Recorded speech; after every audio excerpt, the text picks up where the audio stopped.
It's also here that doesn't get like too heavily counterpicked. So if they do end up wanting to send it mid, you're playing against this OpTic 10th pick. It's relatively safe to some of those cheese heroes. And then you get Husker, and you're like... I was about to say, Husker is probably the last ban here. Yeah.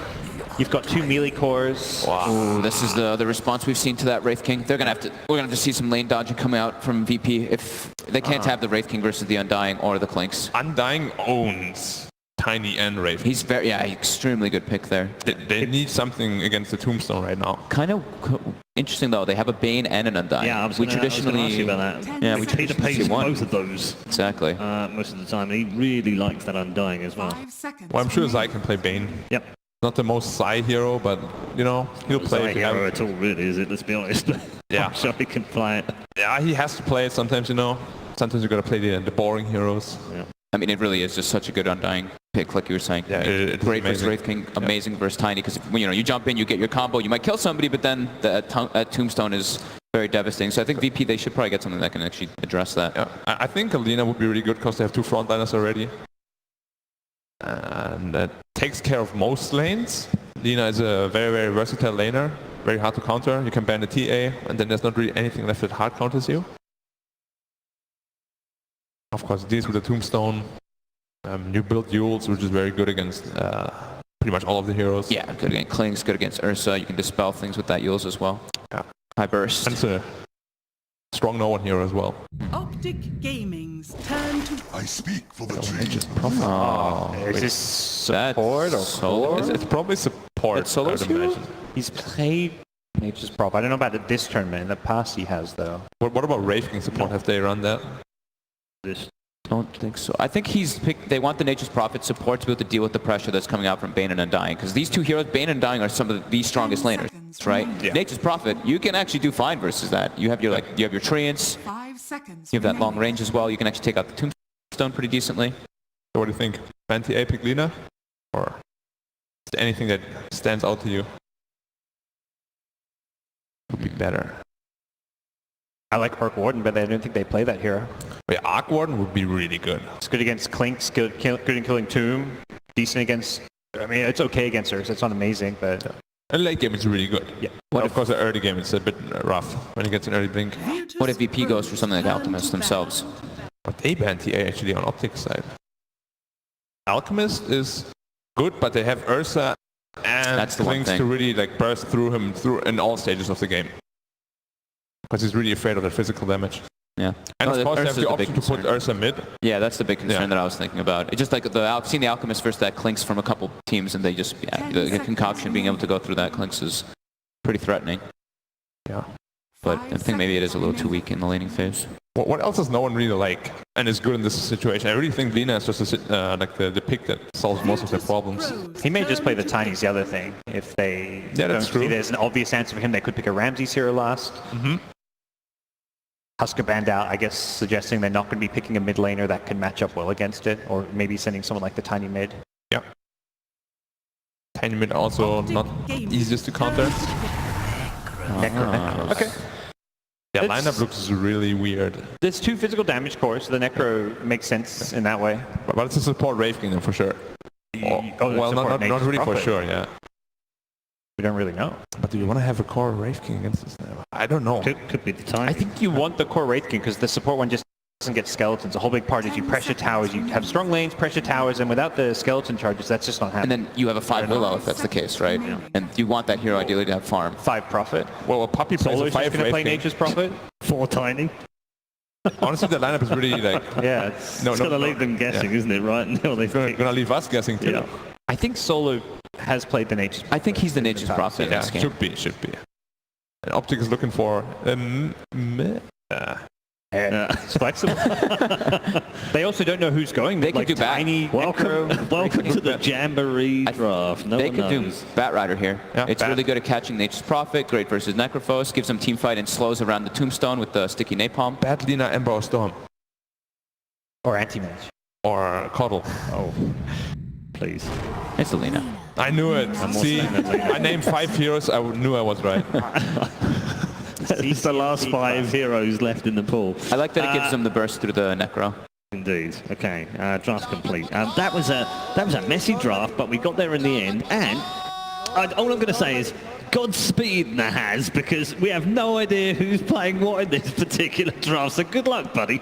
Well, I get to cheat a little bit as the picks are coming up on our screens, guys, but I'm telling you what, this is going to be a great game 3. We have talked so much on the panel and in these segments about the 2 big cores, Ramses and no one, but it was Pasha that forced this series to a game 3. In 400 career games with Virtus Pro, that was the first time that he has had 20 or more kills in a match. By the way, his 68.5% win percentage with that team, it is top 15 in the 500 biggest player team combos all time. In this draft, OpTic have really taken a risk with this first phase Ursa.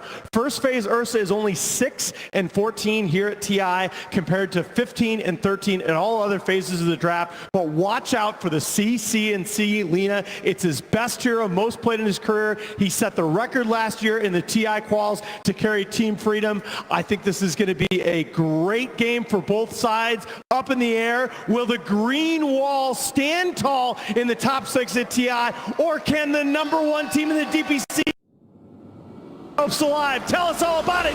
Toby1 and Cinderin. Both these teams have a claim on the green wall after the color change, but who has a claim on the draft victory? It's so to knock out and go, crap, we're mixed. I think VP actually solved the Undying problem pretty well. When I saw that Undying pick come out from OpTic, I was like, oh, this is really good. But the Nature's Prophet support here from Solo is a really great solution. You're playing against these super lane dominant supports in Bane and Undying who are very reliant on winning their lanes, and Nature's Prophet is actually able to fight them head on, both of them.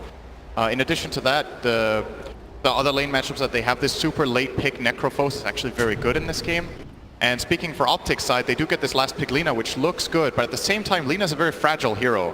If she gets jumped by Tiny or Dark Willow, she can die very quickly. So it is a high risk, high reward pick here for CC&C, and well, fortunately it is his best hero, so this is the time to deliver. Yeah, and he'll rely on his teammates to do really well too. 33 is taking that off lane Ursa, which can be the front line to create the space for him, using the Undying Tombstone, using these really hard to kill heroes. And Pycat's Clinks, he was so good earlier, just jumping into the back lines, always getting snipes off. And there's a lot of heroes for him to choose from when it comes to this game, especially when you got that support Prophet. He's not going to have the big items to allow for an easy escape. But at the same time, Solo is going to be everywhere, harassing out inside the lanes. It's going to be problematic to say the least. That's why he's here. He's already trying to beat into Zai, and Zai grabs the rune. So Solo copying some Searing Arrows, copying a lot of damage. Zai's got another decay in a second. Verify has to be used. Is it enough? No, it's not. 45 HP.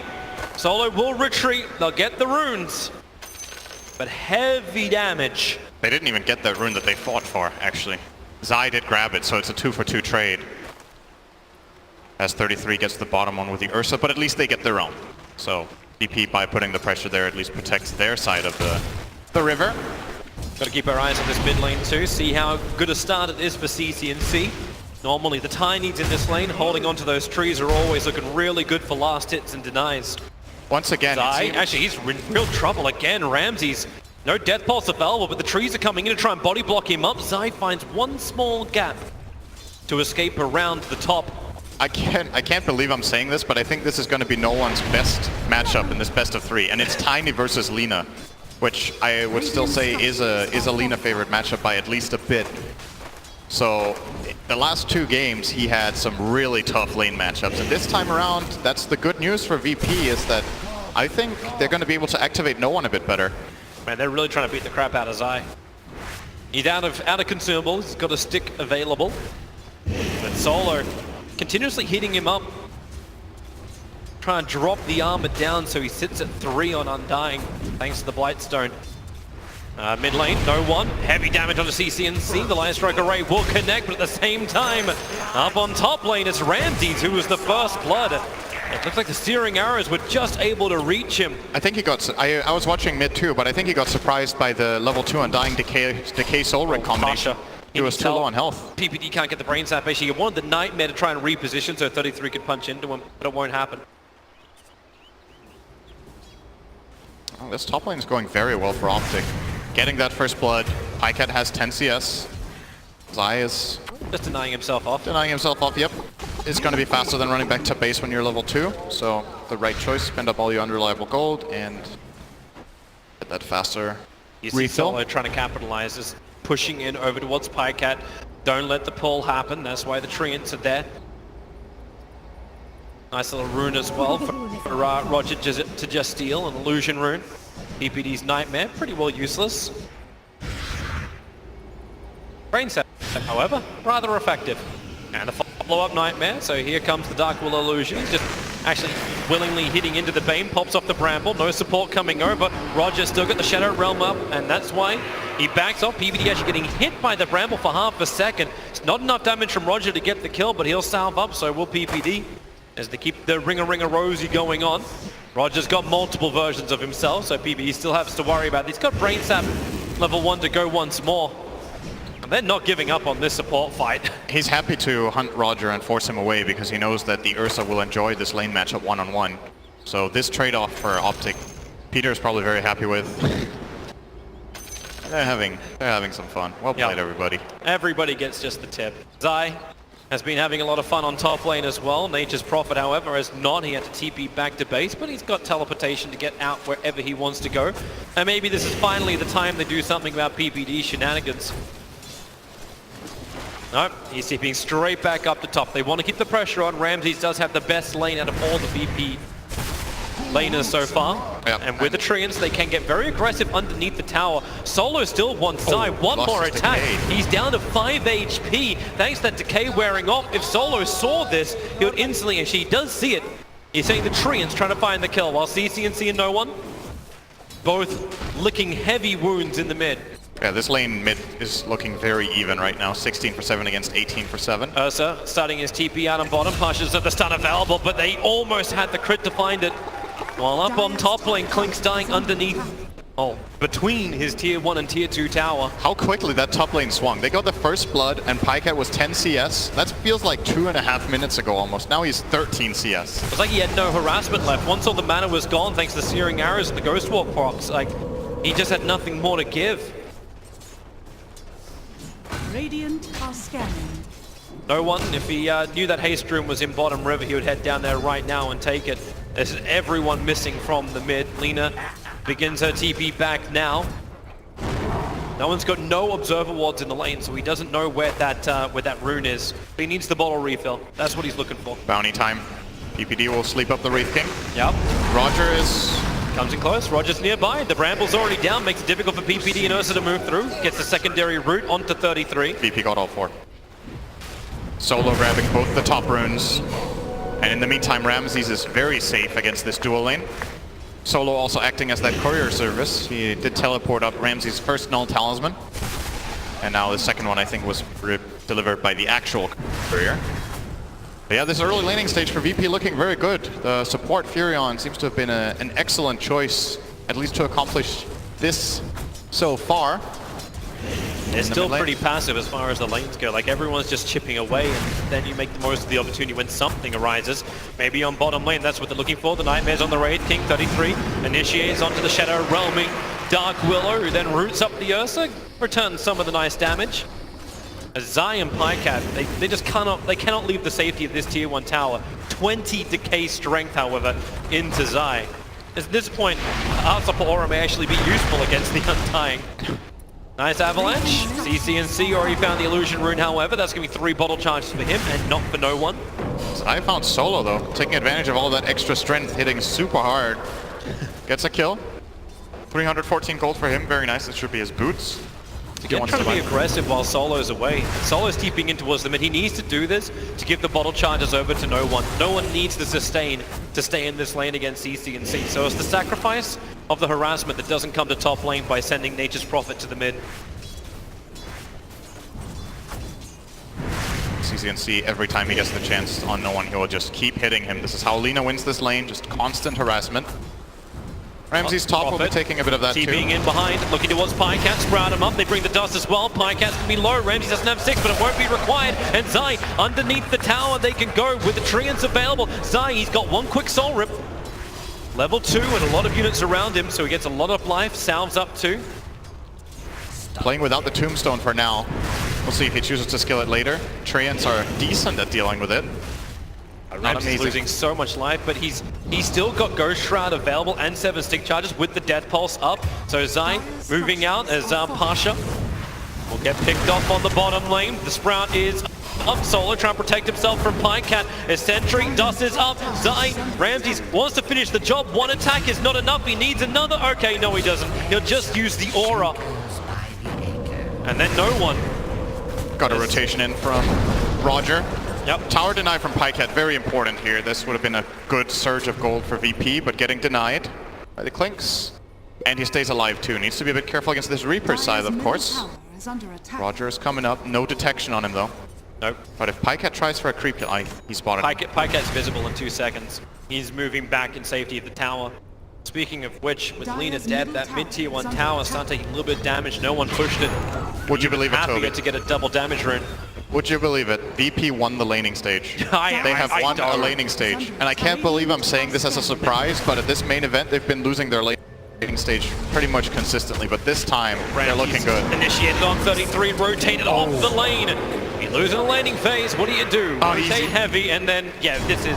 Easiest jinx of my life. Mid lane, Solo comes in towards the mid lane. Sprout is up. CC&C with that double damage rune on no one. I say he hits like a truck, but it's an understatement. He hits like a Mack truck. That's an upgrade. Okay.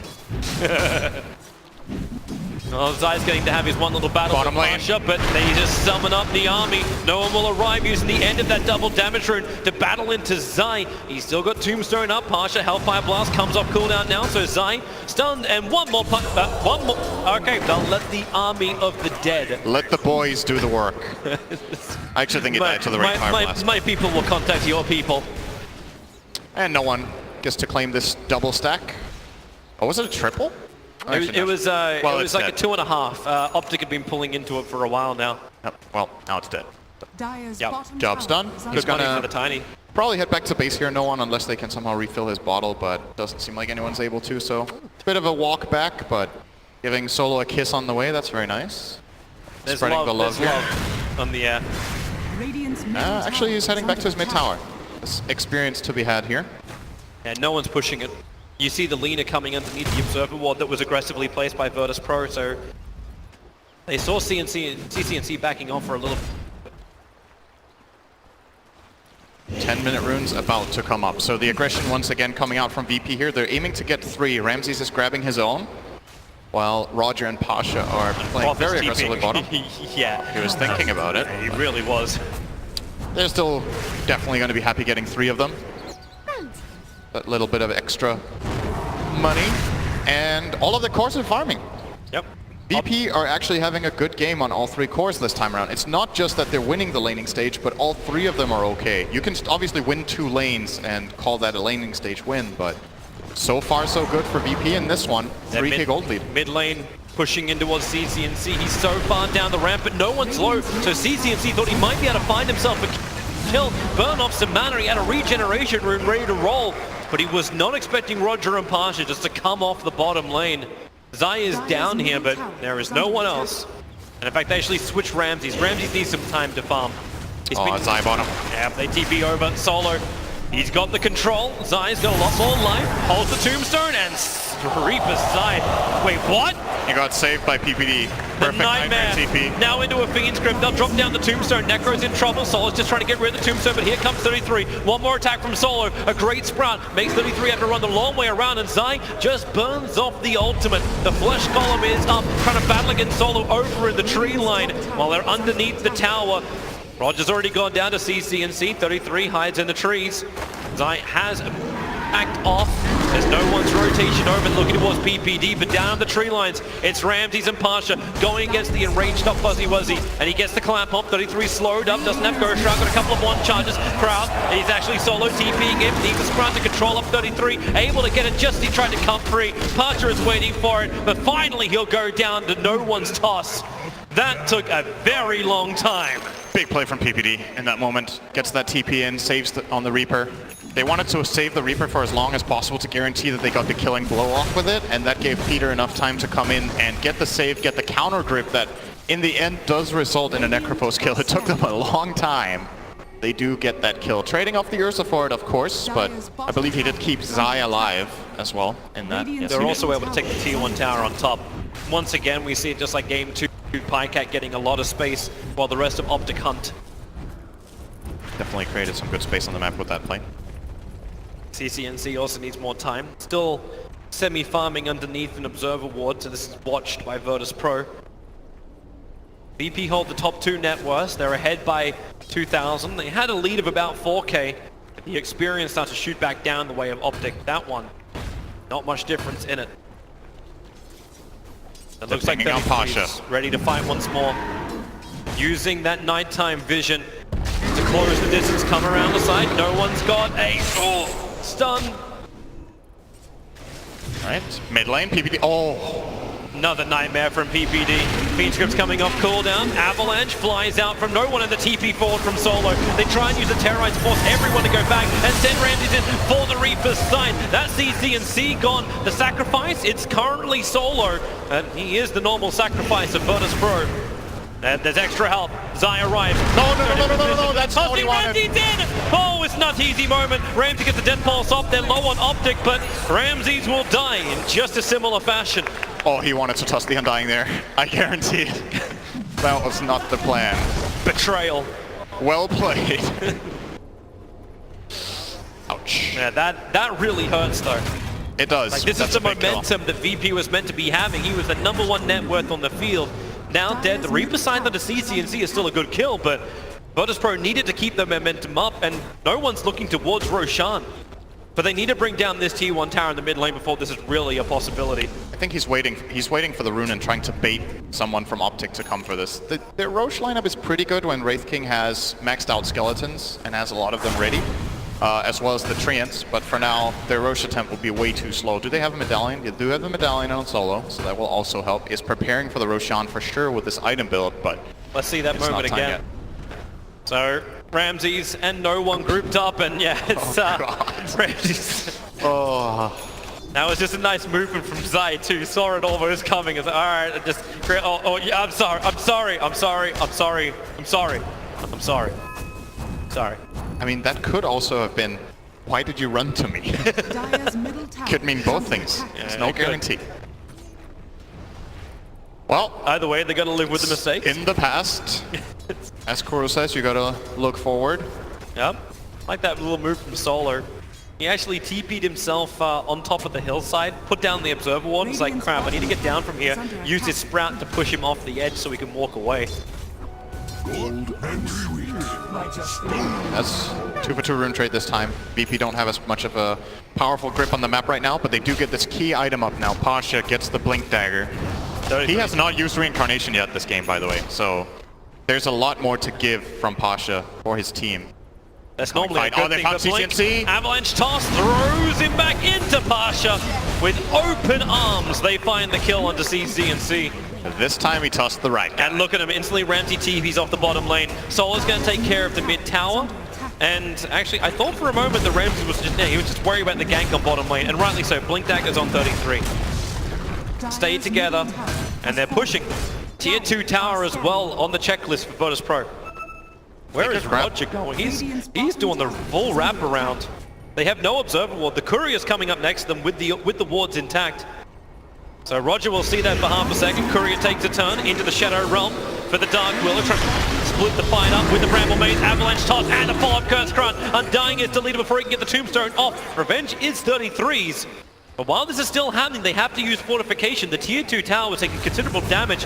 Pycat can now find the Revenge. Sprout from Solo, TP out, they'll cut through the damage. Hey, actually buys in the time with the toss. Pycat could not get the last Searing Arrow out, but PPD gets the control onto no one. Avalanche is there, no with a couple of one shots. Rust Station bounces through. That Reaper side, Pycat will be able to survive. He had enough life to live. Reincarnation will finally pop for the first time in a long time. But Pasha lends the stun, bounces over towards Pycat. One more hit will do it. Double kill for Pasha. PPD trapped inside the trees. HY said this was safe. It's not the case with the Hellfire Blast. Pasha's going after the kill, but the Tombstone is perfect. Zai is able to fight with CCNC, but Pasha is still a beast. A triple kill for him. The stun's available. Throws it out, trying to control up the damage, and it is. CCNC will fall. Ramsey in the trees, and now they sprout him again. Zai can't get away. Ramsey finally brought down. PPD with level 4 brains up will be there, and it's worth it, but it's his life that is the sacrifice.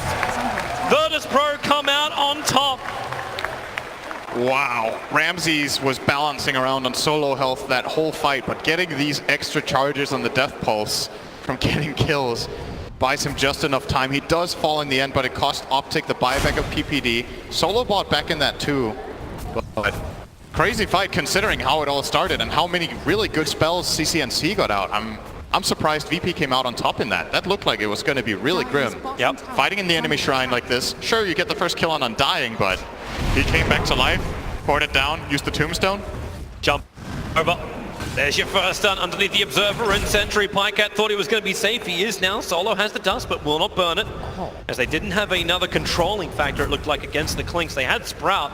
Yeah, I think Solo couldn't reach the Sprout and then didn't use the dust. I think he panicked a little bit there. Obviously the dust to slow up the move speed might have been able to connect him onto the Clinks, but missed opportunity. Pycat can be consider himself lucky for surviving there. Virtus Pro going to lose their bottom tower, as we'll see this fight once more. We're going in deeper after Pasha already found the double kill. But CCNC with his double stun and tombstone. Just pay attention to Ramses in this. Like how low he starts loading. Yep, he did not get low at all in that clip. Will comes back into the mid lane, and the Reaper sight is out again. Oh no, the save! He's set up and towards the air. It's still CCNC going down, but he's not dead for the extra time. That's the upside. Defensive Yule Scepter. No one's like, well, have this as well. They're coming in for Roshan. Soul Rip from Zai. Just bought him barely enough health to get the Yules off after the stun from Reaper. But yep, now it's time. They have a decent amount of boys here. Left from Pasha. The Medallion. They're the boys now, are they? The boys. I always call them the boys. Oh, they'll claim it. There is no counter-attack here from OpTic at all. So Aegis Immortal will go into the hands of Ramses. They protect their one. And he starts working on a Radiance at this point, it looks like. See if he changes his mind at all, but with Aegis, he feels very confident right now. And this is a bait. Let's see if OpTic might be taking it. Wrapping around the side, and he goes after PPD. He is the disable of the controller. The 33 required to get the fight right. And PPD just used the grip too. He didn't only die, he used this 2-minute cooldown. So pretty big loss there. Bane without grip 20 minutes into the game with this net worth is a very underwhelming hero in a lot of these fights. He still has this defensive nightmare, which can make a big difference against the Reaper. That's going to be his biggest play to look forward to. It's also the timing of everything. Solo was waiting for it. He was pumping the arms ready for the Sprout. So that's 3 bounty runes going the way of Virtus Pro. Yep. And the bottom tier 1 tower will be claimed by Pasha. Yep. Summoned a couple of skeletons. He didn't have too many charges on this, I think. Is that only? One. He's got 2 charges, 1 in Avalanche, 1 in Toss. Isn't that easy? Pycat just got caught on the same sentry that saw him before. Yep. Arcane Rune, no one can be ready to turn around, try and find this one. Solo Sprout will not protect him. They were caught inside, but no one. As I said, that combo is already back up. You'll take CCNC. One core after the other falls to no one's fists. And the bottom lane, Pasha's pushing it. They are pulling so far ahead. They're the ones controlling the map. They're the ones forcing OpTic's movements. All of this distraction top onto the Clinks basically gave them a free tier 2 bottom tower, and OpTic are just trying to keep up with the pace, but the heroes are just... Their supports are not fast. Undying and Bane walking across here takes a while. Their cores, if they're in the right position at the right time, it is possible, but these heroes of VP are just difficult to kill. Necrophos with Aegis, Wraith King with ulti, and the Tiny is just naturally a really tanky hero. It's hard to deal with. Now, Pycat has gone for Diffusal this game, so it gives them some sort of hope at killing off Pasha. But they can also off. They can also just be almost disarmed. Like, you got the Heaven's Halberd that's just arrived from Pasha. So it can jump really in, good get item the stun, choice and then game. just completely stop the attacks of one of these cores. I think a lot of players in this situation will try to find a way of guaranteeing reincarnation coming off, but I think this Halberd purchase is amazing. It is super good against Ursa, it is super good against Clinks, and the passive evasion for himself can make the difference if he even needs his reincarnation or not. They put down the sentry OpTic, but they didn't realize there was an observer ward watching their maneuver. So Virtus Pro already in the position. Now we're using Ramses as bait. He's got the Aegis Immortal. So they start on PPD. The Tombstone is down, but will it give them the team fight they require? Not with the Terrorize. Sends them into the waiting arms of no one. 2 heroes down. Zai still on the retreat. And that's why the Cursed Crown not available just yet. They just get the reveal. Sprout, create more, and then the Reaper's side. So much health on Zai. Is able to amplify it all up. 3 heroes down for OpTic Gaming without buybacks available. Virtus Pro are not letting up. And 33 is cutting the wave bottom, so they didn't have any wave going in, but Solo immediately TPing in mid, starts pushing out this wave, so they're going to just use this one to connect with instead. Really important play from 33 here that probably bought them enough time that they will not lose the barracks here. Maybe that's a bit too early to say that. Ramses is sending out a Radiance. It's on the way on the Courier. Nah, they cannot hold this. I really don't think so. Without Undying, without his team fight presence, and with all the jump initiations that Virtus Pro can do, there's no Fiend Script control either. PPE is just instantly cancelled out. So 23 minutes in, and only do they take the tier 3 tower, they're focusing on the range racks to begin with. That's the guaranteed objective they can take. No one's trying to fight him. The Radiance is now arriving on the Courier. 6 seconds till Undying being up. VP are so strong in this position right now. They have everything ready.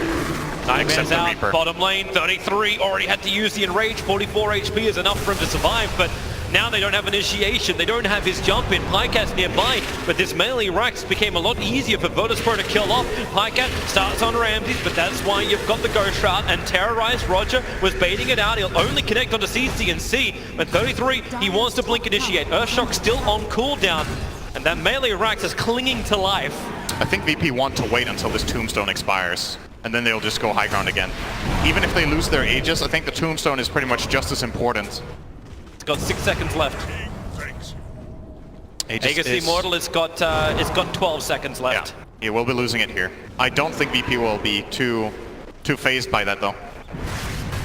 And they're still in a very commanding position. The jump is good for them.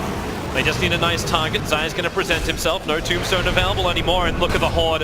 They just sum it up. The melee Rax, it'll go down to the Horde. With the Aegis Immortal timed out, they don't want to fight this one. But then again, 33, he'll force the issue. Jumping in close. And the Enrage is almost fully weighted out. PPD got himself a great Fiend Script, but it still will not be enough. They'll kill off PPD, move through 33, and Zai on the retreat. The Hellfire Blast is out. And Undying tries to walk away. Slowed up so much. 3 heroes down for OpTic. Virtus Pro, and normally their Achilles heel, and it looks like here in Game 3 it may be exactly the same scenario. VP trying to keep OpTic winless and potentially knocking out the previous TI winner PPD from TI. This is looking a lot more like the VP we were expecting going into the tournament. They go through a good laning stage, they go through a strong mid game, take really intelligent and powerful team fights. And OpTic, they could not keep up with the pace in this game. This is 2 lanes of Raxman at 25.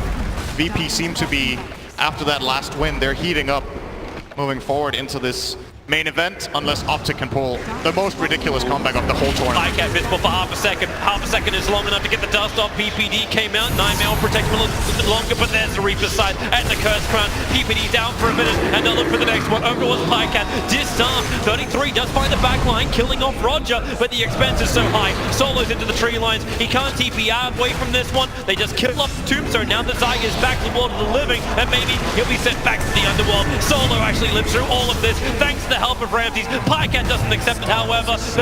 This is GG. Pycat calls it. The game is over. OpTic are eliminated from the International, and Virtus Pro keep their hopes alive. Or reach the same round they reached last year, pushing through into the lower bracket round 4.